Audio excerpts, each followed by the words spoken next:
तो और complicated topics पढ़ेंगे, हम थ्योरीज पढ़ेंगे। 5 क्लास में कवर करना है ये सब्जेक्ट, थ्योरीज पढ़ेंगे, मोटिवेशन की थ्योरीज पढ़ेंगे, क्या इंसान को मोटिवेट करता है कुछ भी करने के लिए, कोई भी इंसान कोई भी चीज क्यों करता है, उस चीज का कॉग्निटिव प्रोसेस कैसे है, कैसे हम कोई भी चीज सीखते हैं, और कैसे क्या बोलते हैं, परसीव करते हैं, फिर सीखते हैं और फिर उसको यूज करते हैं अपने डेली लाइफ में। इमोशंस, स्ट्रेस, अराउजल और एग्रेशन क्या चीजें हैं ये, और कैसा रोल प्ले करती है ये सारे, ये जो इमोशंस है ये बहुत ही इम्पोर्टेंट है एथलेटिक परफॉर्मेंस में। और क्या इनका पॉजिटिव इफेक्ट है, कितना इनका नेगेटिव इफेक्ट है, कैसे इनको कंट्रोल में रखना है, इस पे हम डिस्कस करेंगे। और साइकोलॉजिकली प्रिपरेशन, एक इवेंट से पहले, एक टूर्नामेंट से पहले हम कैसे कर सकते हैं, ड्यूरिंग द इवेंट हमें साइकोलॉजिकली कैसे प्रिपेयर रहना है, इस पे हम लास्ट में डिस्कस करेंगे। तो साइकोलॉजी, आई थिंक हम सब ने ये वर्ड सुना है। हम इसको ज्यादातर ब्रेन से कनेक्ट करते हैं कि इंसान का दिमाग, दिमाग पे क्या इफेक्ट है, उसकी साइकोलॉजी कैसी है, ये सारी चीजें हम डेली लाइफ में सुनते हैं, ये वर्ड्स यूज होते हैं। हम अपने एथलीट्स को इसके बारे में बताते हैं, डिस्कस करते हैं इसके बारे में कि वो घबरा जाता है या वो एक कॉन्फिडेंट एथलीट है, ये सारी बातें कहीं ना कहीं साइकोलॉजी के अंदर ही आती है।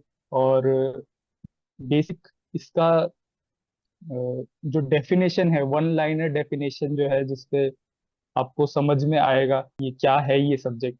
ठीक है, psychology is the scientific study of the mind, behaviour and mental processes. It explores how people think, feel and act in different situations. ठीक है, तो ये एक स्टडी है माइंड की, बिहेवियर की एंड मेंटल प्रोसेसेस। ठीक है, तो ये 3 वर्ड्स भी हमें समझना जरूरी है, तब हम साइकोलॉजी को ब्रेक डाउन करके समझ पाएंगे। ठीक है, माइंड क्या होता है, क्या माइंड और ब्रेन एक ही चीज है?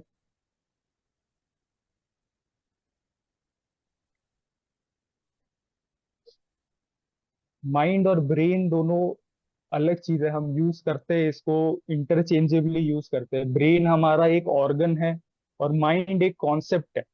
ब्रेन क्या फंक्शंस कर पा रहा है, वो है एक कॉन्शियस पार्ट है ब्रेन का। ठीक है, कॉन्शियसनेस समझते हो आप लोग?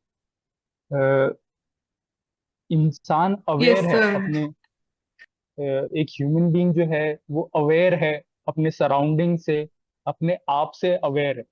ठीक है, तो वो चीज हमें नॉन कॉन्शियस चीजों से अलग करता है। जैसे एनिमल है, लिविंग थिंग कहते हैं हम एनिमल को। ठीक है, इंसान है, लिविंग थिंग है। प्लांट्स को हम नहीं कहते क्योंकि प्लांट्स में कॉन्शियसनेस नहीं है। ठीक है, प्लांट्स उस तरीके से काम नहीं करता है।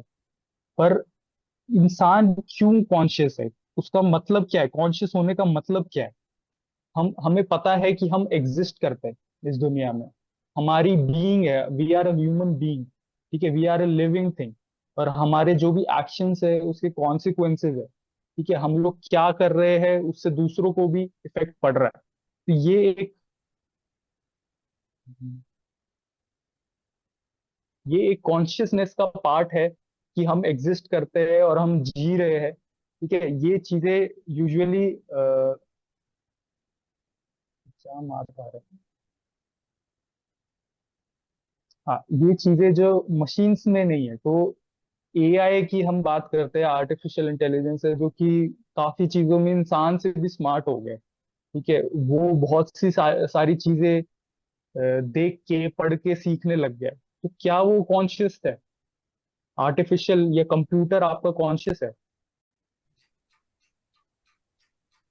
No, sir, we can't say this AI is a consciousness. मतलब ठीक है, करेक्ट। क्या एनिमल्स जो है, डॉग्स है, हमारे पेट्स है, कैट्स है, वो कॉन्शियस है? Yes, sir. Yes, sir. Yes, sir. Yes, sir. उनमें, they can sense and they can smell and all. Correct, तो वो कॉन्शियस है। तो इंसान में और उनकी कॉन्शियसनेस में क्या फर्क है? क्यों लॉ भी अगर आप देखो, ठीक है, इंसान को, इंसान के अगेंस्ट अगर हम कुछ लॉ ब्रेक कर करता है तो उतनी पनिशमेंट नहीं। तो इंसान को ज्यादा कॉन्शियस क्यों कहते हैं? सर क्या फर्क है उनकी इंस, कॉन्शियसनेस में? इंसान सर थिंक इंसान वापस फाइट बैक कर सकता है सर, उसको अपने रूल्स पता है। हम्म, थिंकिंग कैपेसिटी है। हम्म, इंसान की सोचने की क्षमता ज्यादा है सर। जी बिल्कुल। तो कहीं ना कहीं हमें आइडिया है कि भाई कॉन्शियसनेस जो है हमारी इंसानों की हमारी ज्यादा है। पर कॉन्शियसनेस को एक सेट में डिवाइड करना और उसको डिवाइड करके एक्सप्लेन करना, जैसे मैं साइकोलॉजी को इन तीन चीजों में डिवाइड करके एक्सप्लेन कर रहा हूं, पर उस तरीके से कॉन्शियसनेस को एक्सप्लेन करना थोड़ा मुश्किल है। बहुत से सालों से फिलोसोफर्स जो है, साइकोलॉजिस्ट जो है, न्यूरो साइंटिस्ट भी लगे पड़े हैं कॉन्शियसनेस को ढूंढने कि हमारा जो ह्यूमन ब्रेन है उसमें कॉन्शियसनेस वाला पार्ट कहाँ है। भाई एआई जो है हमसे ज्यादा सोच पा रहा है, हमसे ज्यादा तेज सीख पा रहा है, पर वो कॉन्शियस, जबकि उसको हमसे ज्यादा पता है, उसको ज्यादा अवेयरनेस है पूरी दुनिया की। पर हम कॉन्शियस है, एनिमल से हम ज्यादा स्मार्ट है तो हम ज्यादा कॉन्शियस। पर हम एक चीज को पकड़ के ब्रेन में बता नहीं पा रहे कि ये जो पार्ट है ब्रेन का, ये जो फंक्शन है, वो हमारी कॉन्शियसनेस ला पा रहा है। ठीक है, एक बच्चे को आप देखते हो, 2-3 साल का बच्चा है, वो उतना कॉन्शियस नहीं होता है। पर कहते हैं ना कि जब होश संभाला था, ठीक है, जब से होश संभाला है ऐसे कहते हैं ना कि बचपन में जब से होश संभाला है, मैं तो यही चीज देखते आया। तो उसका मतलब यही है, जब से कॉन्शियसनेस एक्चुअल में क्रिएट हुई है मेरे ब्रेन में, तब से मेरे को ये चीजें पता है। तो एकदम से एक मोमेंट आता है एक बच्चे की लाइफ में जब वो कॉन्शियसनेस उस लेवल की गेन करने लगता है। उससे पहले बच्चे की उतनी ज्यादा कॉन्शियसनेस नहीं होती। तो एक तरीके से कई जो फिलोसोफर्स है उसको स्मार्टनेस से भी को रिलेट करते हैं कि स्मार्टनेस जैसे जैसे बढ़ती है वैसे ही कॉन्शियसनेस बढ़ती है। पर एआई तो हमसे ज्यादा स्मार्ट है तो वो कॉन्शियस नहीं है। तो ये बहुत ये कॉन्सेप्ट है जो समझा जा सकता है, पर एग्जैक्टली exactly क्यों है, उसके पीछे जो पावर है वो समझना थोड़ा मुश्किल है। तो अगर मैं कहूँ कि इंसान और ज्यादा कॉन्शियस हो जाए तो उसका क्या मतलब होगा, किस तरीके से हम और ज्यादा कॉन्शियस हो सकते हैं?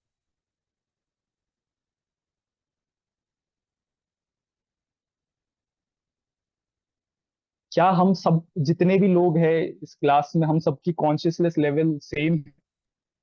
नो सर, सबके अलग अलग है। डिपेंड अपॉन बहुत अलग है थिंकिंग। सर।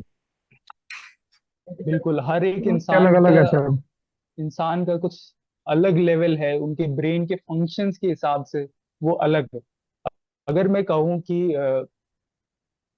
काफी जगहों पे हमारा ब्रेन कॉन्शियस नहीं है, जैसे कि मैं खाना डाइजेस्ट कर रहा हूँ, ठीक है, मैं कॉन्शियस होके खाना डाइजेस्ट नहीं कर रहा हूँ, वो हो रहा है बस अपने आप, मेरी बॉडी में फंक्शन हो रहा है। मेरा ब्रेन जो है सिग्नल्स भेज रहा है कि भाई तुम्हें खाना जो तुमने खाया है उसे डाइजेस्ट करना। मैं कॉन्शियस होके उसको डाइजेस्ट नहीं कर रहा। तो अगर इंसान ज्यादा कॉन्शियस हो जाएगा तो वो एक्चुअल में फील कर पाएगा, वो एक्चुअल में कंट्रोल कर पाएगा अपने डाइजेशन के सिस्टम को भी। ठीक है, जितनी भी हमारे अंदर की चीजें हैं, कब हार्ट बीट बढ़ानी है, कब हार्ट बीट स्लो करनी है, ठीक है, ब्रेन के जितने भी सिग्नल्स है, दर्द को बढ़ाना रोकना, ठीक है, स्ट्रेंथ को बढ़ाना रोकना, वो सारी चीज हम कर पाएंगे अगर हमने ज्यादा कॉन्शियसनेस गेन कर ली। तो हमारे कॉन्शियसनेस लेवल अभी भी बढ़ा जा सकता है। ठीक है, तो एक एक लाइन है, एक ग्राफ है कॉन्शियसनेस जिसके एक लेवल पर ही हम है, इससे ज्यादा भी हम गेन कर सकते हैं। ठीक है, कोई और स्पीशी आज तक साइंटिस्ट ने ढूंढी नहीं है जो हमसे ज्यादा कॉन्शियस है। पर हो भी सकती है, बनाई भी जा सकती है, या फ्यूचर में बन सकती है। हम हो सकता है इंसान ज्यादा बने, या हो सकता है हमारे पास कोई कोई ड्रग्स आ सके जिससे हम ज्यादा कॉन्शियस हो सके। ठीक है, तो ये माइंड है, माइंड का पार्ट है। और कहीं ना कहीं माइंड जो है वो ब्रेन से अलग करता है। ठीक है, हमें हमारी इंडिविजुअलिटी देता है, हमारे हमारी कॉन्शियसनेस देता है। ठीक है, उसके बाद माइंड की तो हमने स्टडी करी, उसके बाद बिहेवियर की। ठीक है, कैसे हम एक्ट कर रहे हैं, कैसे हमारा उठना बैठना चलना बोलना, ये सारी चीजें वो बिहेवियर है। कुछ चीजें हम नेचुरली जीन्स के थ्रू हमें मिलती है, कुछ चीजें हम अपने इन्वायरमेंट से सीखते हैं, और हमारा बिहेवियर जो है लगातार हमारी जिंदगी में चेंज होते रहता है।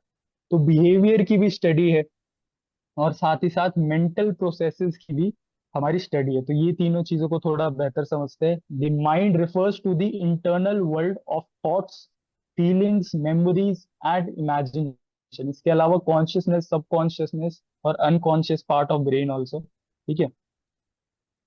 तो इंटरनल वर्ल्ड ऑफ थॉट्स है, फीलिंग्स है, मेमोरीज है एंड इमेजिनेशन। बिहेवियर जो है, behaviour is any observable action और response made by a person और एनिमल। ठीक है। जो भी वो रिस्पॉन्सेज दे रहे हैं, जिस भी तरीके से वो एक्ट कर रहे हैं, वो बिहेवियर है। मेंटल प्रोसेसेस जो है are the internal cognitive activities like thinking, perceiving, remembering and problem solving that occurs in the mind. तो ये मेंटल प्रोसेसेस भी हर एक इंसान के अलग है। इंसान जो है बहुत ही कॉम्प्लेक्स क्रीचर है। ठीक है। साइकोलॉजी भी हम पढ़ते हैं, बहुत सी थ्योरीज बना, कोई भी ऐसी थ्योरी नहीं है जो हर एक इंसान पे एप्लीकेबल हो सके, क्योंकि हम इतने कॉम्प्लेक्स है, एक दूसरे से कई जगहों पे डिफरेंट है, हमारे एक्सपीरियंसेस अलग है, हमारे ब्रेन का स्ट्रक्चर अलग है, इसलिए हम अलग होते हैं। इसलिए हमारी ये जो मेंटल प्रोसेसेस है वो भी अलग अलग होती है। ये थिंकिंग, परसीविंग, ठीक है। क्या होता है परसीविंग? परसेप्शन सुना है ये वर्ड आप लोगों ने? कोई बता सकते हैं परसीविंग क्या है? मतलब किसी चीज में आगे बढ़ना। आगे बढ़ना? नहीं। मतलब जो भी चीज आप ट्राई कर रहे हो, मतलब फॉर योर सक्सेस, उसको। सर कुछ सीखना। सर हाँ, फॉर वे भी एग्जांपल अगर इंटरनेट। कोई चीज हमें पता चली है तो हम हमारा माइंड उसे कैसे प्रोसेस कर रहा है, दैट इज बेसिकली परसीविंग। हाँ। सर किसी काम को हम ठीक है। करते रहना। तो सर ग्रहण करना। कितना अच्छे के अगर लिए, अडेप्ट कर सकते हैं, ले सकते हैं कितना। बेहतर के लिए किसी प्रयास। भी मूवमेंट या किसी भी फीलिंग्स को कैसे हैंडल करके उसको आगे बढ़ता है, परसीव करता है, प्रेयर या कोई भी चीज। ठीक है, सब लोगों को थोड़ा बहुत आइडिया है, कुछ को अच्छे से आइडिया भी है परसीविंग ये जो वर्ड है। तो परसेप्शन हम यूज करते हैं, ये वर्ड आजकल डेली लाइफ में यूज होता है। तो किस तरीके से हम कोई भी डेटा ले रहे हैं अपने अपनी सराउंडिंग से, कैसे हम, ये मेरा आवाज की, डिस्टर्ब हो रही सर, आवाज डिस्टर्ब। Hello, hello. ठीक है। हाँ सर, आ रही हाँ। आवाज। Okay sir. तो जो परसेप्शन है हमारा, मान लो मैं बाहर निकलता हूँ अभी, ठीक है, ऑफिस से बाहर निकलता हूँ और जाके देखता हूँ धूप बहुत पड़ रही है, गर्मी बहुत है। ठीक है। तो ये एक परसेप्शन मैंने फॉर्म किया एक चीज के बारे में। ठीक है। वो कैसे किया? मेरे स्किन ने फील किया, ठीक है, मेरी बॉडी ने हीट फील करी, और मैंने परसीव किया, कोई भी डेटा बाहर से डेटा कलेक्ट किया और अपने दिमाग में डिसाइड किया कि ये जो सराउंडिंग है बहुत गर्म है, मुझे छाव में चलना चाहिए। ठीक है। मैं ज्यादा देर इस धूप में चलूंगा तो मेरी तबीयत खराब हो सकती है। ठीक है। तो ये एक परसेप्शन है। ठीक है। ठीक है। हम कैसे परसीव करते हैं? अपने सेंसेस से। जितने भी हमारे सेंस है, 5 सेंसेस है, ठीक है, और 6 रहता है। उन सारी चीजों से हम परसीव करते हैं, डेटा लेते हैं अपने सराउंडिंग से, फिर उसके बारे में अपने मेंटली हम डिसाइड करते हैं ये चीज सही है, गलत है, कैसी है, हमारे लिए कैसी है। ये पूरा एक परसेप्शन। ठीक है। सेम तरीके से हम सिचुएशंस को भी एनालाइज करते हैं, देखते हैं, सुनते हैं बात को, और फिर डिसाइड करते हैं कि ये चीज कैसी। ठीक है। परसेप्शन बनाना, किसी चीज के बारे में परसेप्शन बनाना मतलब डिसाइड करना कि वो चीज कैसी है आपके लिए, आपको क्या लगता है वो चीज सही है या गलत। ठीक है। अब क्लियर हुआ? Yes yes sir. Sir. Yes, sir. We yes can sir. also say that ना today in today's era की psychology is a science of behavior. Yes, absolutely. ठीक है। साइंस ऑफ बिहेवियर भी है, पर साथ ही साथ और भी उसके पार्ट है। ठीक है। माइंड भी उसका पार्ट है, साथ ही साथ मेंटल प्रोसेसेस भी उसका पार्ट है। सिर्फ बिहेवियर, बिहेवियर सिर्फ एक्शंस है, ठीक है, जो मैं आउटपुट दे रहा हूँ वर्ल्ड को। ठीक है। पर साइकोलॉजी, जब मैं कोई आउटपुट नहीं दे रहा हूँ तब भी रोल प्ले कर रही है। ठीक है। मैं अगर कोई इंसान डिप्रेस्ड है, ठीक है, वो नॉर्मली एक्ट कर रहा है, आपको देख के नहीं लग रहा है नॉर्मल कि वो डिप्रेस्ड है, पर बहुत से ऐसे एग्जांपल्स होते But हैं कि वो अंदर ही अंदर, internally depressed है। हाँ, तो वो इंटरनली डिप्रेस्ड है, तो उसके बिहेवियर से हम नहीं पकड़ पा रहे कि वो डिप्रेस्ड है या वो दुखी है या वो परेशान है, पर अंदर ही अंदर वो है, क्योंकि उसकी जो मेंटल प्रोसेसेस है वो उस तरीके से चल रहे हैं, उसकी थिंकिंग जो है, परसीविंग जो है, वो सारी चीज अंदर ही अंदर चल रही। तो ये पार्ट भी साइकोलॉजी का ही है, इसके लिए सॉल्यूशंस भी साइकोलॉजिस्ट ढूंढते हैं, तो सिर्फ बिहेवियर नहीं, मेंटल प्रोसेसेस भी और माइंड भी, ठीक है, आपकी कॉन्शियसनेस भी बढ़ाना, सब कॉन्शियसनेस को भी रोल प्ले करना, ये सारा भी साइकोलॉजी का पार्ट हो, ठीक है। परसीविंग, आई थिंक वर्ड आपको सबको अब समझ आ गया होगा, ठीक है। और परसेप्शन जो ये जो चीज है, ये हर एक इंसान का ज्यादातर चीजों के बारे में अलग अलग होता है, ठीक है, किसी को कुछ दिखता है, किसी को कुछ दिखता है, ठीक है। रात को आप वॉक पे गए हो, ठीक है, आपको एक पेड़ की परछाई दिख रही है, तो कोई वो परछाई देख के डर गया कि कोई इंसान खड़ा है, किसी को लग रहा है कि यार वो तो बस पेड़ की परछाई है, तो वो परसेप्शन था, हमने आंखों से डेटा लिया, किसी के दिमाग को लगा कि ये तो इंसान की परछाई है, तो वो डर गया, किसी को लगा कि ये तो बस पेड़ की परछाई है, तो वो ठीक रहा। तो हर एक इंसान का कॉग्निटिव प्रोसेस उस तरीके से होता है जिससे वो एक परसेप्शन फॉर्म करता है, ठीक है। ये सारे मेंटल प्रोसेसेस है। पिछले स्लाइड में हम जाते अब थोड़ा आई थिंक हम बेहतर समझ पाएंगे डेफिनेशन को। Psychology is the scientific study of mind, behaviour, mental processes. It explores how people think, feel and act in different situations, ठीक है। सिर्फ एक्शंस की बात नहीं है, थिंकिंग और फीलिंग भी उनकी कैसी है, ठीक है। इंसान बड़ा तेज हो गया है, वो आराम से छुपा सकता है अपनी थिंकिंग और फीलिंग, जो अपने एक्शंस है उसमें अलग चीज दिखाएगा, और थिंकिंग और फीलिंग जो है उसकी अलग होती है, ठीक है। तो थिंकिंग और फीलिंग भी कैसी है उसकी भी बड़ी ट्रिक्स है जानने की साइकोलॉजी में, ठीक है। ना कहीं हम खुद भी जानते हैं, ऐसा कई बार होता है ना कि यार ये बंदा एक्ट तो सही करता है, अच्छा बनता है, पर मेरे को पता है इसका थोड़ा दिमाग ना अलग तरीके का। तो वो इंट्यूशन भी हमें अपने आप वो सीख जाते हैं, क्योंकि हमारे इंटरेक्शन रहता है लोगों से, इतने लोगों को मिलते हैं हम, कुछ बुरे लोग मिलते हैं, कुछ अच्छे लोग मिलते हैं, तो हम सीख जाते हैं वो चीज कि कौन अच्छा है कौन बुरा है, वो सही एक्शंस भी कर रहा है फिर भी हमें आइडिया लग जाता है। तो ये सारी साइकोलॉजिकल रोल है। और भले ही हमने कभी साइकोलॉजी ना भी पढ़ी हो, ठीक है, हमें उसकी स्पेलिंग भी नहीं आती हो, हम एस से उसको स्टार्ट करते हो, फिर भी ये चीज हमें आती है, क्योंकि हम रेगुलरली ये इंटरेक्शन कर रहे हैं लोगों से इंटरेक्ट कर रहे हैं, तो हमें वो गेम जो है साइकोलॉजी का वो हमें समझ में आ रहा, ठीक है। तो की एस्पेक्ट्स जो है साइकोलॉजी के, वो कॉग्निटिव प्रोसेस है, थिंकिंग, डिसीजन मेकिंग, ये सारी चीज, इमोशंस एंड मोटिवेशन है, ठीक है, कैसे मोटिवेशन एक एथलीट के गेम में प्ले करता है, सिर्फ टूर्नामेंट के टाइम पे मोटिवेशन नहीं, प्रैक्टिस के टाइम पे मोटिवेशन भी इंपॉर्टेंट है, इमोशंस कैसे रोल प्ले करते हैं, बिहेवियरल पैटर्न कैसे है, जब प्रेशर की सिचुएशन आती है एक टूर्नामेंट में, एक मैच में, तो वो किस तरीके से रिएक्ट करता है।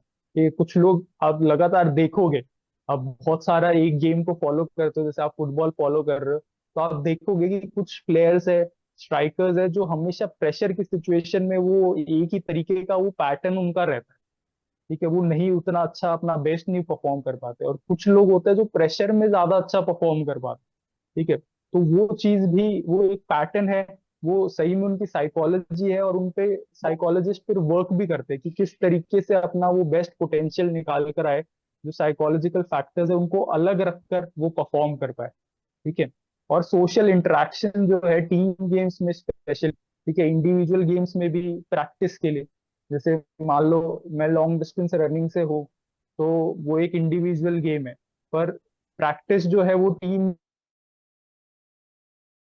में, कितनी दोस्ती है हमारी टीम में, कितना हम चाहते हैं एक दूसरे को डेवलप करना, मेरे कोच के साथ कितनी अंडरस्टैंडिंग है, ये सारा भी साइकोलॉजी का पार्ट है। और इसके बारे में भी हम इस टॉपिक में बात करेंगे कि कैसे एक टीम का कोहेजन बनाना है, टीम की बॉन्डिंग एक अच्छी बनानी है, ताकि हमारा परफॉर्मेंस बेहतर निकल कर आ पाए, ठीक है। सर एक क्वेश्चन था कि हाँ जी, जैसे हाँ कि जी। साइकोलॉजी की स्पेलिंग पी ये होती है, PSYCOLGY, साइकोलॉजी, पर इसमें पी साइलेंट क्यों रहता है? इसमें का भी तो कोई लॉजिक होता है कि साइलेंट रहता है।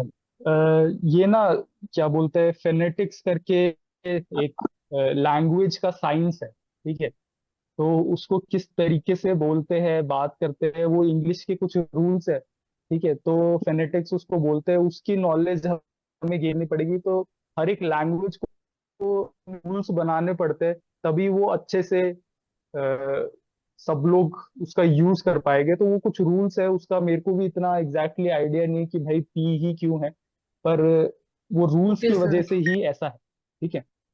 तो बहुत सी चीजें जैसे फिजियोलॉजी में भी तो हम पी एच आ रहा है, तो वो फिजियोलॉजी क्यों उसको बोल रहे हैं, ठीक है, एफ से क्यों नहीं वो स्टार्ट हो रहा है। तो बहुत से ऐसे रूल्स है इंग्लिश लैंग्वेज के, किसी को ही अगर हम क्या बोलते हैं हिंदी में लिखेंगे तो हम कहीं पे प नहीं डालना है, ठीक है, हिंदी के अलग रूल्स। Okay sir. ठीक है, इस स्लाइड में कोई डाउट किसी को? No sir. No, sir. No sir. No sir. No आपको अगर समझ में नहीं आया सर ये क्या वर्ड है, ठीक है, हम ज्यादा बहुत सारा कंटेंट नहीं देखने वाले, हम आज अंडरस्टैंडिंग क्रिएट करने वाले इन ये सारे वर्ड्स की जो साइकोलॉजी के आसपास है ना। ये माइंड, बिहेवियर, ब्रेन, क्या फर्क है इन चीजों में, छोटी छोटी चीजों में जब आपको फर्क पता चल जाएगा तो आपको आपका एक बेसिक तैयार हो जाएगा साइकोलॉजी का। फिर आगे के जो 3 लेक्चर है वो आप बेहतर से समझ पाओगे। कोई सर भी डाउट इनमें कॉग्निटिव से किसी में? मींस हाँ, कॉग्निटिव एक्टिविटीज तो ये एक हमारे प्रोसेस है, ठीक है, कॉग्निटिव प्रोसेसेस। ये बेसिकली अगर मैं आसान भाषा में बोलूँ तो किस तरीके से हम सीख रहे हैं कोई भी चीज, ठीक है। तो मेंटल प्रोसेसेस में थिंकिंग भी आ रहा है, रिमेम्बरिंग भी आ रहा है, प्रॉब्लम सॉल्विंग भी आ रहा है, परसीविंग आ रहा है। कॉग्निटिव एक प्रोसेस है जिससे हम परसीव कर रहे हैं कोई भी चीज को, ठीक है, कोई भी चीज को हम फील कर रहे हैं क्या है, फिर उसको उस डेटा को हम अपने क्या बोलते हैं दिमाग में उतार रहे हैं, और उस डेटा को हम समझ रहे हैं कि ये चीज क्या है, ठीक है, एग्जैक्टली क्या है, ठीक है। तो वो पूरा कॉग्निटिव एक प्रोसेस है, हम देख रहे हैं। जैसे आप अभी इस वक्त स्लाइड में देख रहे हो, आपने देखा वर्ड्स लिखे हुए, इनका मतलब ये कॉग्निटिव वर्ड नहीं समझ में आया, ठीक है। सर अब एक्सप्लेन कर रहे हैं, आप अपने कान से सुन रहे हो कि क्या बोल रहे हैं सर, ठीक है। तो वो आप एक डेटा कलेक्ट कर रहे हो और आपके दिमाग में कॉग्निशन हो रहा है, ठीक है। आपकी जो न्यूरॉन्स है जो आपके ब्रेन में, वो लाइट अप हो रहे हैं और एक दूसरे से कनेक्ट हो रहे हैं, और आप अब एक एग्जैक्ट उसका मीनिंग जो है वो समझ पाओगे, और आपके ब्रेन में एक वायरिंग हो जाएगी, ठीक है, जिसमें उस वायरिंग में वो डेटा को इनक्रिप्ट कर दिया जाएगा कि कॉग्निटिव मतलब क्या है। उस प्रोसेस को ही कॉग्निटिव कहते हैं। कोई भी चीज अगर हम सीख रहे हैं, मान लो आपका गेम कौन सा है जिनने ये सर क्वेश्चन मेरा पूछा? बैडमिंटन गेम है। हाँ, बैडमिंटन है, तो आप ड्राइव मारना सीख रहे हो बैडमिंटन में, ठीक है। तो वो ड्राइव मारते हुए आप किस तरीके से आपका पैर आगे लेकर जाओगे, किस तरीके से उस हाथ को चलाओगे, ठीक है। जब आप पहली बार सीख रहे थे आपको नहीं आता था, ठीक है, आपने अपने कोच को देखा, पहले कोच ने डेमोन्स्ट्रेट करके दिखाया, तो आपके दिमाग में विजुअल वो कॉग्निशन हो, ठीक है। उसके बाद आपने करके देखा, बार बार करके देखा, विदाउट शटल किया, फिर विद शटल किया, फिर मैचेस में किया। तो वो एक पूरा प्रोसेस बार बार रिपीट होते गया, जिसके वजह से न्यूरल पाथवेज जो है आपके ब्रेन में क्रिएट हुए। और अब वो पाथवेज इस तरीके से हो गए कि आप वो कभी भी भूलोगे नहीं, ठीक है। आपका स्लो हो जाए शायद फास्ट हो जाए वो फिटनेस के बेसिस पे, पर अब आप वो प्रोसेस को नहीं भूलोगे, वो एक पाथवे क्रिएट हो गया। तो वो पूरे प्रोसेस को, वो सीखने के प्रोसेस को, ठीक है, कॉग्निशन का एक, थैंक यू सर। ठीक है। ज्यादा कॉम्प्लिकेटेड तो नहीं बात समझाने में? नहीं नहीं सर। पक्का? हाँ ठीक हाँ है, सर हाँ। हाँ सर। यस बाकी सबको क्लियर है कॉग्निशन, या वापस समझाओ? हाँ जी हाँ जी सर, बहुत बढ़िया समझ यस रहे सर, क्लियर है। मास्टर ऑफ हैं। फिजिकल में सब लोग पढ़े हुए हैं सर। हाँ जी, आप में से कुछ लोग पढ़े होंगे मास्टर्स, ये सारे वर्ड्स आपको आते भी होंगे, पर कुछ कुछ को नहीं भी आते। नहीं तो पढ़े सर, कुछ नहीं पढ़े सर, पहली बार सुन रहे हैं, कुछ मतलब इस चीज को समझ रहे हैं, जानने की कोशिश कर रहे हैं। हाँ, तो इसमें मैं आपको हिंदी में भी नोट्स दे दूंगा साथ ही साथ, ठीक है, जी। डिटेल नोट्स भी दे दूंगा। और आप अ, ये कॉग्निशन वर्ड्स वगैरह ये कंसंट्रेशन, स्ट्रेस, ये सारी चीज जो है आप बेहतर समझ पाओ। बिल्कुल ठीक है, सर। तो पिछले क्लास में पेपर के लिए नोट्स आप नहीं ये, अभी तक आए हैं सर। बिल्कुल सर। हाँ शायद नोट सर ने अभी नहीं भेजे होंगे। आप साथ ही साथ नोट्स बनाते रहा करो, जो भी वो पीपीटी पढ़ाते हैं ना, उससे आपको बेहतर याद रहेगा। जी आपके एक्चुअल में ये जो कॉग्निशन की एबिलिटी है वो बेहतर होगी। क्यों? क्योंकि आप लिख भी रहे हो, आप सुन भी रहे हो, आप पढ़ भी रहे हो। तो तीन सेंसेस आपने अलग अलग वो यूज कर लिए। जी सर। ठीक है, तो लिख के एक बार याद किया करो, बाद में जब नोट्स आएंगे तो वो एक्स्ट्रा आपके पास डेटा आएगा, Please बेहतर आप mute समझ पाओगे। themselves. They are noisy. हाँ, आप ये यूज नहीं करते हो तो म्यूट कर दिया करो। Hello sir. सर मैं चांदनी करणवाल। हाँ जी। सर मेरे पास ना जो ये मीटिंग का लिंक आता है ना सर, मेरे पास ग्रुप में नहीं आ पाता है ये। मीटिंग का लिंक आप व्हाट्सएप ग्रुप पे हो? सर उसमें व्हाट्सएप ग्रुप में ज्वाइन ही नहीं कर रखा किसी ने मुझे, मतलब ऐड नहीं किया अभी तक। अच्छा, तो आपके पास किसी का भी नंबर नहीं है? सर शुभम सिंह सर का है। हाँ, तो मैं ही शुभम सिंह सर हूँ। मेरे को अपनी एक हाय भेज देना, मैं आपको वो कर बाय बाय। दूंगा, ऐड करूंगा। ठीक है, ठीक है, थैंक यू। पता लगा। चलो। हाँ, एक और एग्जांपल से, स्मार्टफोन के एग्जांपल से हम समझ लेते हैं ये तीन चीजों को, तो बिल्कुल क्लियर हो जाएगा। ठीक है, माइंड को हम अपना स्मार्टफोन समझ लेते हैं। ठीक है, पूरा जो ये फोन है हमारा, ये ये एक माइंड है हमारा। ठीक है, the mind is like a smartphone. it it holds all the apps, thoughts, emotion, memories. ठीक है, ये thoughts, emotion, memories आपके apps हो गए, and has the capacity to run them. ठीक है, it's the core system और platform where everything happens. ठीक है, पूरा वो जो सिस्टम है आपका, वो माइंड है। ठीक है, पूरा जो सॉफ्टवेयर है, उसके अंदर जितने भी एप्स है, ठीक है, वो जो हार्डवेयर भी है, वो सारी चीज जो है वो एक माइंड की तरीके से हम ले लेते हैं। माइंड एक स्मार्टफोन है। उसके बाद अगर माइंड स्मार्टफोन है तो मेंटल प्रोसेसेस क्या है? दी एप्स रनिंग इनसाइड, जो एप्स है वो मेंटल प्रोसेसेस है। These are the functions and operations within the smartphone. ठीक है, स्मार्टफोन क्या क्या फंक्शंस करता है, क्या क्या ऑपरेशंस करता है, वो हो गए मेंटल प्रोसेसेस। ठीक है, दिमाग क्या क्या चीजें करता है। ठीक है, like opening a navigation app. ठीक है, नेविगेशन ऐप जैसे गूगल मैप्स खोलते हैं। ठीक है, एक फंक्शन है गूगल मैप्स आपके फोन का, आपको बता देता है कहाँ से कहाँ जाना है। ठीक है, तो थिंकिंग है, रिमेम्बरिंग भी हो सकता है उसमें। ठीक है, जैसे आपको अपने घर का रास्ता पता है। ठीक है, आप याद याद है आपको, आपको नेविगेशन की जरूरत नहीं है, वो याद है। उसी तरीके से एक फोन को गूगल मैप है, उसको याद रहता है सारे रास्ते। ठीक है, प्लेइंग म्यूजिक, गाने को याद रखना और प्ले करना, यूजिंग अ कैमरा, परसीव करना किसी भी चीज को। ठीक है, इस तरीके से मेंटल प्रोसेस जो है वो उसके फंक्शंस हो गए एक mobile phone. These are the internal and not directly visible, just like how we can't see someone thinking or remembering. ठीक है, मेंटल प्रोसेसेस जो है आप देख नहीं सकते हो कि मेंटली क्या प्रोसेसेस उसके दिमाग में चल रहे हैं किसी के, पर वो होते हैं और वो बहुत जरूरी होते हैं। ठीक है, बिहेवियर जो है actions you see on the screen और डिवाइस आउटपुट। ठीक है, बिहेवियर है वो एक्शंस जो हम एक्चुअल में फिर देख सकते हैं। ठीक है, मोबाइल भी जो चीजें दिखा रहा है, हम रील स्क्रॉल कर रहे हैं या ये लेक्चर चल रहा है तो आपको स्लाइड्स दिख रही है, तो वो बिहेवियर हो गया एक तरीके से। ठीक है, this is the visible result such as message being sent, a video being recorded और music playing aloud. In humans this is like talking, running, smiling और रिएक्टिंग। ठीक है, तो माइंड हुआ हमारे, और उसके माइंड हमारा जो बेसिक कॉन्शियसनेस है हमारे ब्रेन की। ठीक है, उसके बाद में जो हमारे एप्स है वो थिंकिंग, रिमेम्बरिंग, परसीविंग हो गए, और जो हमारा बिहेवियर होगा टॉकिंग, रनिंग और स्माइलिंग या रिएक्टिंग। ठीक है, क्लियर हुआ सबको? Any doubts? No no no no no. No, sir. No sir. नमस्कार। ठीक है, चलो अब बेसिक चीज हमें समझ में आई साइकोलॉजी की, तो अब हम स्पोर्ट्स साइकोलॉजी पे आते हैं। ठीक है, एथलीट्स को आप सब लोग कहीं ना कहीं गेम जरूर खेले हैं। आपने आपके हो सकता है कईयों के स्टूडेंट्स भी हो, आप हो सकता है पहले से कोच भी हो। ठीक है, तो ये साइकोलॉजी सही में रोल प्ले करता है या नहीं करता है, आप लोगों को क्या लगता है इसके बारे में? करता है सर, कर, बहुत बड़ा रोल करता प्ले है, करता है। बहुत करता बड़ा है रोल सर। प्ले करता है सर। इससे जीत या हार भी डिसाइड हो जाती है कई बार।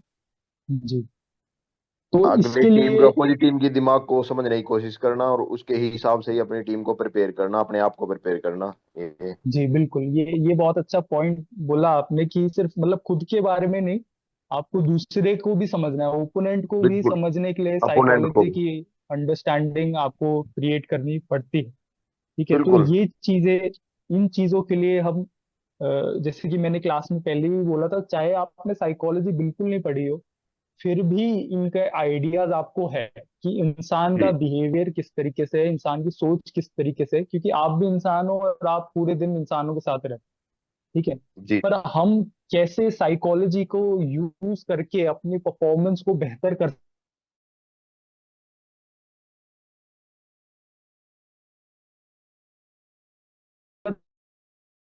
सकते, हमारी बेहतर क्लियर होगी, जो कि रिसर्च को देखने से, साइकोलॉजी से रिलेटेड जो रिसर्च हुई है वो देखने से हमारे बेहतर अंडरस्टैंडिंग उससे क्रिएट होती। ठीक है, तो जैसे एग्जांपल देता हूँ, एथलेटिक्स से आप में से बहुत लोग हो गए, तो अगर हम लॉन्ग डिस्टेंस रनिंग की बात करें, मान लो मुझे 10 किलोमीटर दौड़ना है 10,000 मीटर ट्रैक पे, और मुझे अपना नया पर्सनल रिकॉर्ड मुझे बनाना है। ठीक है, मान लो 30 मिनट्स का बनाना है। ठीक है, तो क्या मेरा परफॉर्मेंस अकेले दौड़कर बेहतर आएगा या मेरा परफॉर्मेंस एक ग्रुप में दौड़कर बेहतर आएगा? एक ग्रुप ग्रुप में में आएगा, दौड़ ग्रुप में में ज्यादा बेहतर अच्छा आएगा सर। सर। सर ग्रुप में आएगा। क्यों ग्रुप में दौड़ के क्यों? ग्रुप में पेस करने सर एक चैलेंज टाइप हो इफ जाता है, इफ कंपटीशन वी होता आर है कि सेल्फ सभी कर कॉम्पिटिटिवनेस आ जाती है हमारी। हम में क्या मोटिवेशन मिल कमियां जाती हैं है। वो पता लग जाएगी सर। ठीक है, चलो दो तीन चीजें मेरे को सुनाई दी। एक तो ये आया कि ग्रुप में जो पेस है वो बेहतर रहेगी। ठीक है, दूसरी चीज आया कंपटीशन। ठीक है, ये दो इंपॉर्टेंट वर्ड मेरे को सुने। तो पेस की अगर बात करें तो कई बार ऐसे होता है, ज्यादातर बल्कि मैंने देखा है कि स्टार्टिंग में बड़ा तेज भागने लग जाते हैं कई लोग। ठीक है, अब मेरे को मेरा अपना पर्सनल बेस्ट लेना था, पर जो मेरा ओपोनेंट है वो पहला किलोमीटर वो 2 मिनट 40 सेकेंड्स में कर गया, 45 में कर गया, और मेरे को पेस मेंटेन रखनी थी 3 मिनट्स की। तो अगर मैं पहला 2:45 में कर गया तो कोई चांस नहीं है कि मैं अपना बेस्ट निकाल के ला पाऊँ टाइम। ठीक है, तो वो पेस जो है एक्चुअल में नेगेटिव काम कर गई। ठीक है, पॉजिटिव की जगह। तो पेस हमेशा सही नहीं जाती। हाँ, पेस अगर मान लो जो आपके साथ ग्रुप वाले हैं उनने डिसाइड किया हुआ है कि इसका पर्सनल बेस्ट निकालना है हमें, वो आपको पेस कर रहे हैं कि भाई 3 मिनट के पेस से ही करना है, तो वो अपना दिमाग लगाते रहेंगे, आप बस उनको फॉलो करते रहोगे। ठीक है, तो उसमें आपका फायदा हो सकता है, वरना कंपटीशन में कई बार पेस की वजह से नुकसान ही होता है, आपका पर्सनल बेस्ट नहीं निकल पाता। दूसरी चीज सर यहाँ पर कंपटीशन की, पेस ही टाइम है या फिर स्पीड है? पेस टाइम है कि कितने देर में आप 1 किलोमीटर कर पा रहे हो। ठीक है, बिल्कुल जैसे सर। 3 3 मिनट्स पर किलोमीटर। ठीक है, 1 किलोमीटर करने में आपको 3 मिनट लग रहे हैं। अगर मैं स्पीड बोलूंगा तो स्पीड होगा मेरे 20 किलोमीटर पर आवर। ठीक है, अगर मैं टाइम बोलूंगा तो मेरे को 3 मिनट लग रहे हैं 1 किलोमीटर एक करने में, किलोमीटर तो तय वो कर मेरा देते हैं। पेस हो गया। ठीक है, उसकी मैं 400 मीटर का पेस निकालूं तो 1 मिनट 12 सेकेंड लग रहे हैं। ठीक है, तो इस पेस से अगर मैं चलूंगा तो मैं 30 मिनट में मैं 10 किलोमीटर में कर लूंगा। ठीक है, तो दैट इज पेस। तो पेस सेट करना बिल्कुल जरूरी है, वो गेम का टेक्निकल पार्ट है, पर साइकोलॉजिकल पार्ट जो है वो ये है कि कोई आपको अगर पेस कर रहा है, आपके आगे आगे चल रहा है सही उसको से, समझना, तो उसके दिमाग को।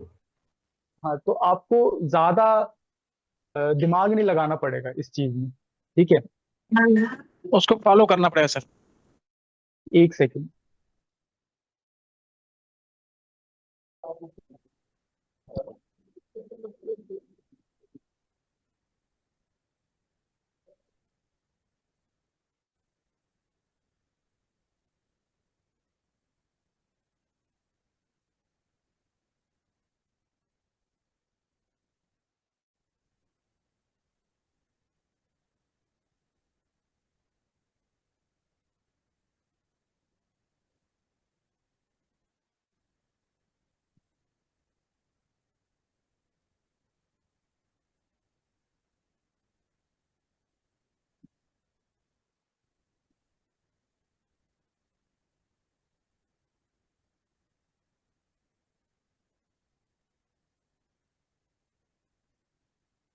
हाँ जी। तो पेस की हम बात कर रहे थे। पेस से फायदा ये होगा कि हमें ज्यादा दिमाग नहीं लगाना पड़ेगा कि कितनी स्पीड से चलना है, हमें बस फॉलो करना। ठीक है। कंपटीशन का फायदा ये होगा कि हम किसी और को हराने की कोशिश में हम हमारा बेहतर परफॉर्मेंस निकल कर आता है। तो सबसे पहली जो स्टडी हुई थी, आवाज क्लियर आ रही है ना मेरी? जी सर। Yes, sir. सबसे पहले Yes, sir. जब स्पोर्ट्स साइकोलॉजी क्रिएट भी नहीं हुई थी, उस टाइम पे साइकोलॉजिस्ट ने एक स्टडी करी थी स्पोर्ट्स पर्सन्स पे। तो वो स्पोर्ट्स साइकोलॉजी वहां से बनी। उनने साइकिलिस्ट पे ऐसी स्टडी करी थी कि अगर हम साइकिलिंग कर रहे हैं तो उस टाइम पे ग्रुप में आपका परफॉर्मेंस बेहतर आएगा या आपका इंडिविजुअली परफॉर्मेंस बेहतर आएगा। ठीक है। तो साइकिलिंग में थोड़ा ड्रिफ्ट भी होता है, तो ड्रिफ्ट का भी फायदा होता है ग्रुप में। उसके अलावा उसको उसको हटाने के बाद उनने ये क्या बोलते हैं कैलकुलेट किया कि एक्चुअल में हाँ, ग्रुप में अगर आप परफॉर्म कर रहे हैं तो आपका जो परफॉर्मेंस है वो बेहतर हो। पर साइकोलॉजी में एक और ऐसा रिसर्च हुआ है। ठीक है। वो रिसर्च हुआ था टग ऑफ वॉर, रस्सा खींचने वाला जो कंपटीशन होता है। ठीक है। उसमें हम एज ए ग्रुप परफॉर्म करते हैं। सबको पता है ये गेम, रस्सा खींचने वाला, tug of yes war. Sir. Sir ji. तो उसमें 5-5 की टीम है, मान लो आई थिंक 10 की टीम होती है। तो उसमें जब आप ग्रुप में परफॉर्म कर रहे हो तो आपका इंडिविजुअल परफॉर्मेंस जो है वो कम होगा। आप कम एनर्जी एक्चुअल में एग्जर्ट करोगे जितना आप अकेले करने में करोगे। ठीक है। ऐसे बहुत सी रिसर्च उनने करी, तब जाके ये कैलकुलेशंस उनकी निकली और इस चीज को प्रूव भी कर पाए। ठीक है। ऐसा क्यों? ऐसा इसलिए क्योंकि जब आप ग्रुप में परफॉर्म कर रहे हो तो कोई एक इंडिविजुअल पे सारी रिस्पॉन्सिबिलिटी नहीं आएगी। ठीक है। ऑन दी अदर हैंड अगर आप अकेले परफॉर्म करते हैं, ठीक है, वन ऑन वन होता है रास्ता खींचने में, तो आप ज्यादा जोर लगाते हैं, क्योंकि अगर आप हारे या जीते तो सिर्फ आप पे बात आएगी, आप हारे या आप जीते। पर जब 10 लोग अगर आपके टीम में है और आप हारते या जीतते भी हो तो आपको पकड़ के ये नहीं कहा जा सकता कि भाई तुमने हराया है या तुमने गलत ज्यादा वो जोर नहीं लगा। तो जो मेंटली स्ट्रांग नहीं होता जो एथलीट, वो इस चीज में जब वो टीम में परफॉर्म करेगा तो उसका परफॉर्मेंस जो है इंडिविजुअल परफॉर्मेंस से कम आए। ठीक है। ये दोनों एग्जाम्पल।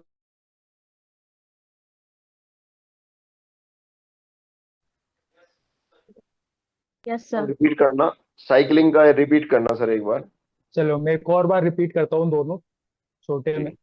अगर मैं अकेले, या तो मैं अकेले साइकिलिंग कर रहा हूँ या मैं ग्रुप में साइकिलिंग कर रहा हूँ, ठीक है, तो अकेले साइकिलिंग करने से बेहतर परफॉर्मेंस मेरा ग्रुप में साइकिलिंग करने में आएगा। क्यों आएगा? क्योंकि मेरे पास कंपटीशन है, मेरे पास पेस फॉलो करने के लिए कोई है, और मैं ग्रुप के साथ एक कि भाई पीछे नहीं रहना, पीछे नहीं रहना, इनको पकड़ के चलना है, तो मेरा परफॉर्मेंस अपने आप बेहतर आता है मेरे नॉर्मल अकेले परफॉर्मेंस करने से।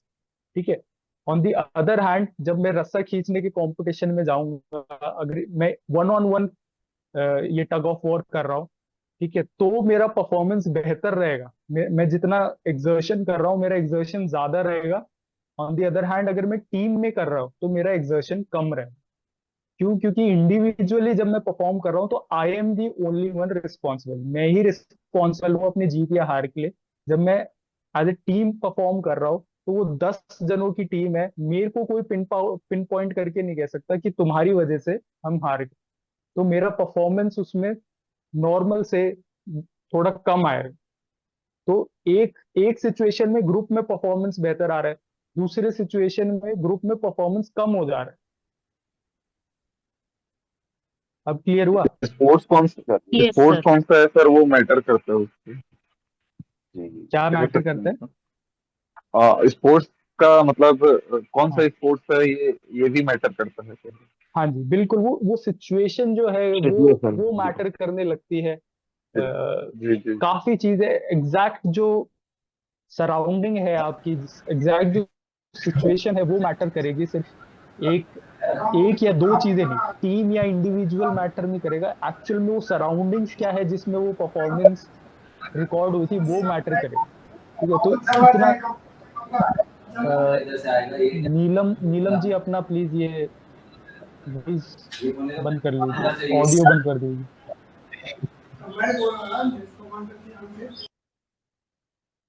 चलो मैं नहीं कर,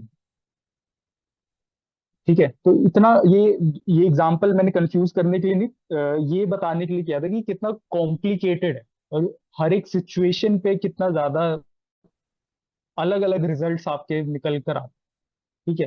तो साइकोलॉजी इस तरीके से रोल प्ले करता है स्पोर्ट्स में, बहुत से तरीके हैं, वो सारी चीज जो स्कोप है वही आज हमें पढ़ना है, ठीक है। Sports psychology is a specialised branch of psychology that focuses on how psychological factors influence sports performance, exercise and physical activity, ठीक है। तो स्पोर्ट्स साइकोलॉजी के अंदर स्पोर्ट्स से रिलेटेड परफॉर्मेंस तो है ही, उसके अलावा एक्सरसाइज साइकोलॉजी भी आती है। अगर आप जिम करते हो या फिटनेस के लिए रनिंग करने जाते हो, ठीक है, ये सारी चीज करते हो, तो वो भी साइकोलॉजी ही है, वो भी स्पोर्ट्स साइकोलॉजी का ही पार्ट, जो भी आप फिटनेस के लिए भी करते हो, ठीक है। और बाकी भी कोई भी फिजिकल एक्टिविटी जो आप कर रहे हो, वो भी स्पोर्ट्स साइकोलॉजी उसमें अप्लाई करती है। तो इन तीनों चीजों से रिलेटेड जितनी भी स्टडीज होती है, वो स्पोर्ट्स साइकोलॉजी का पार्ट, ठीक है। It also examines how participation in sports affects mental and emotional wellbeing. तो स्पोर्ट्स का जो परफॉर्मेंस है, आपको सिर्फ ये साइकोलॉजी इसी चीज पे फोकस नहीं करेगी कि स्पोर्ट्स में परफॉर्मेंस को कैसे इंप्रूव कर सकते हैं, ठीक है।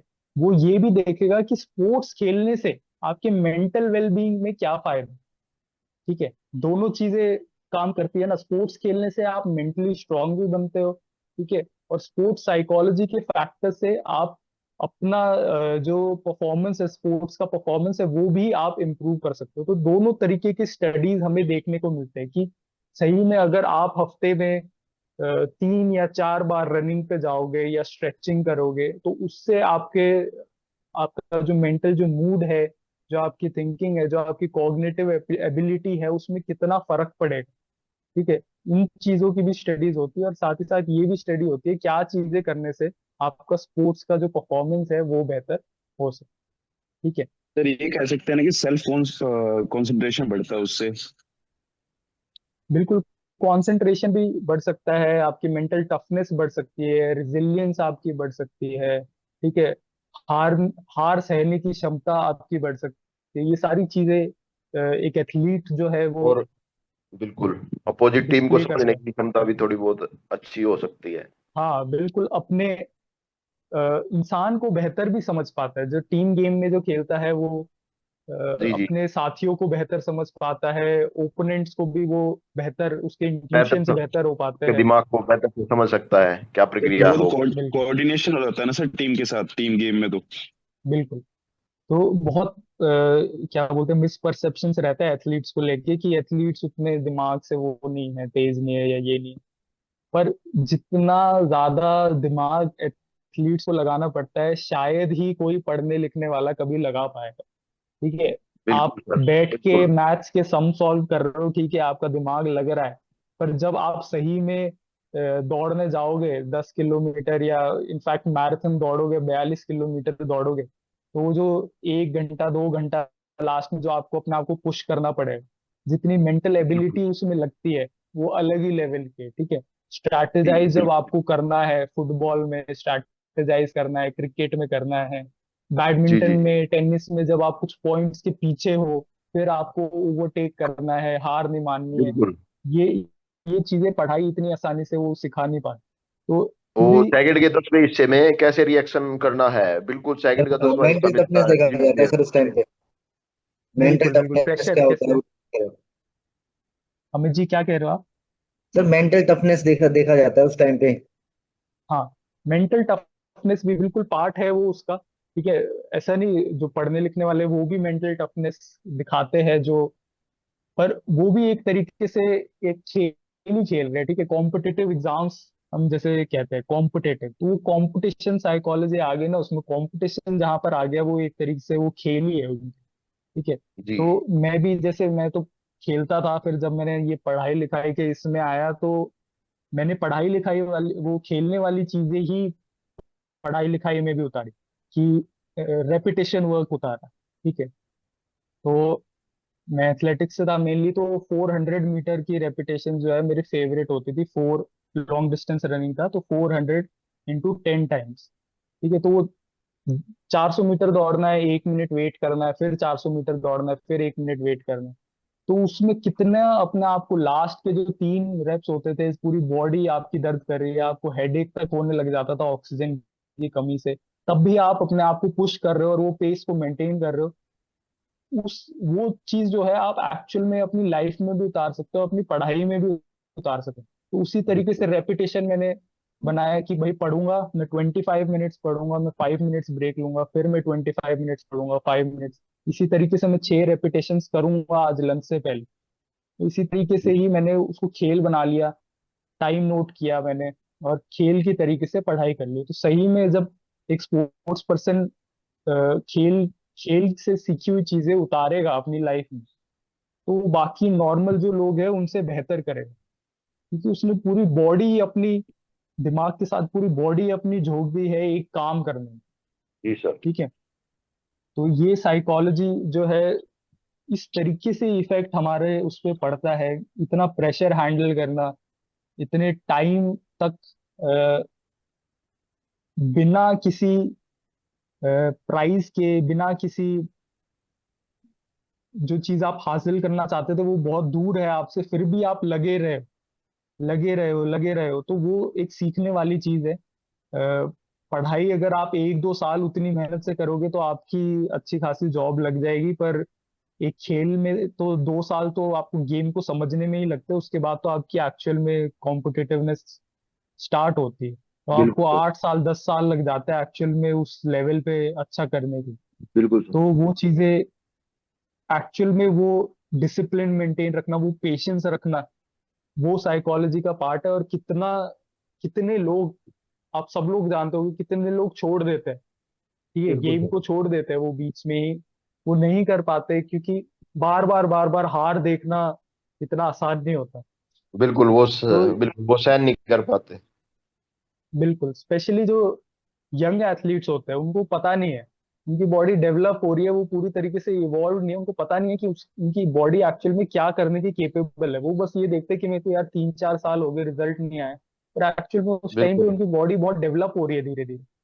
तो एक, जब भी मान लो आप एक यंग एथलीट को ट्रेन करते हो, तो इस चीज का ख्याल रखना बड़ा जरूरी है कि उसमें पेशेंस, आप कि कैसे पेशेंटली हमें आगे बढ़ना है।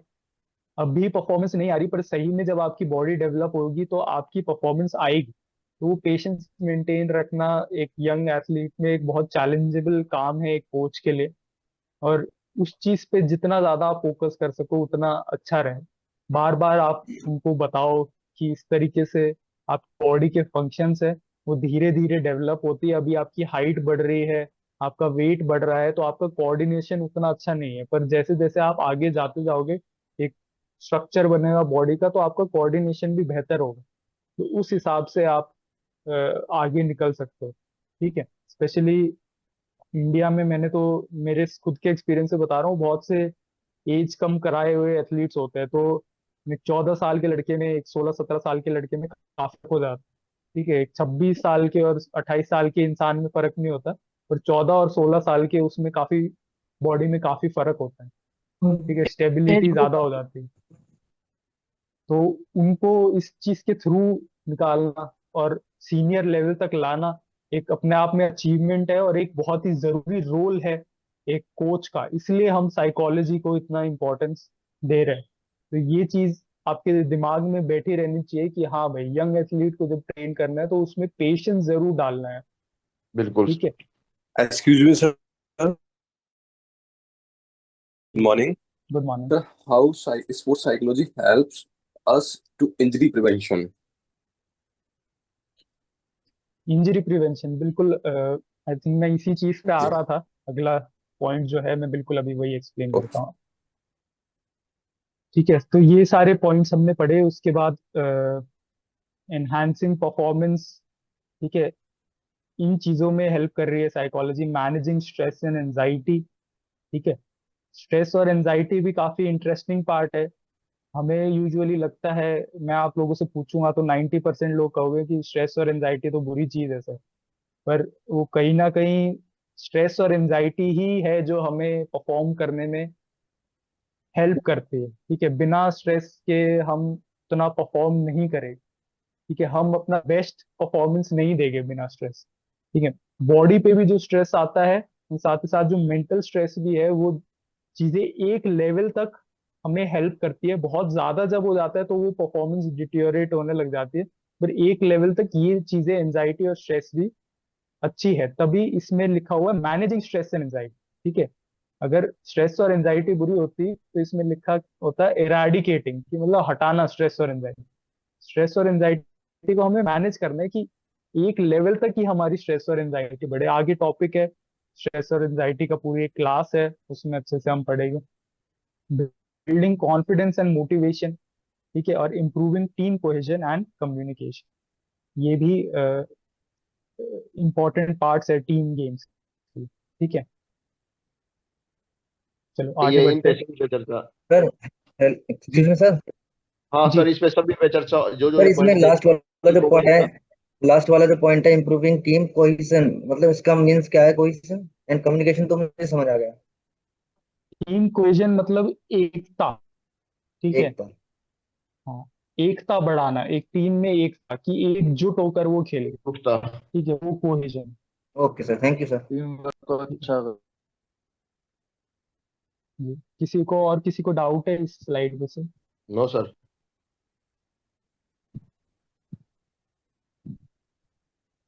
No sir.